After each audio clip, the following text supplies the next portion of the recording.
15-16 जनवरी की आधी रात को एक्टर सैफ अली खान पर हुए हमले ने बॉलीवुड समेत पूरे देश को हिला दिया है।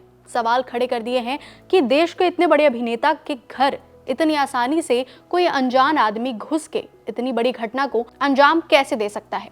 अब इस घटना की जांच चल रही है तो कई सवालों के जवाब भी मिल रहे हैं। मेड ने अपने बयान में बताया कि घुसपैठिए सैफ अली खान के बेटे जहांगीर के कमरे में घुस आया था और वहीं पर उसकी सैफ से हाथापाई हुई। उनकी 56 साल की मेड एलियामा फिलिप विस्तार में इस हमले का सीक्वेंस बता रही हैं। उन्होंने बताया है कि 15 जनवरी को करीब रात 11 बजे उन्होंने सैफ के सबसे छोटे बेटे जेह को खाना खिलाया और सुला दिया। इसके बाद वो और घर के बाकी कर्मचारी सोने चले गए। रात 2 बजे उनकी नींद अचानक खुली और उन्होंने देखा कि बाथरूम का दरवाजा खुला है। वहां पर एक परछाई नजर आई। उन्हें लगा कि करीना मैडम शायद अपने बेटे को देखने आई होंगी, लेकिन फिर उन्हें कुछ अजीब लगा, इसलिए वो बाथरूम की ओर बढ़ गई। तभी वहां शख्स दिखा। वो जे के बेड की ओर बढ़ा। ये देखकर वो भी फौरन जे को लेने के लिए आगे बढ़ी। तभी उस हमलावर ने उनकी ओर कोई आवाज नहीं का इशारा किया।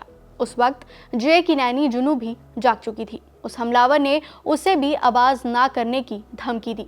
उसके बाएं हाथ में डंडा था और दाहिने हाथ में चाकू जैसा कुछ था। फिलिप ने जेह को बचाने की कोशिश की। इस दौरान उस शख्स ने फिलिप पर हमला कर दिया। उनके दोनों हाथों में घाव हो गए। उन्होंने हमलावर से पूछा, तुम क्या चाहते हो, तुम्हें कितने पैसे चाहिए? उसने कहा 1 करोड़।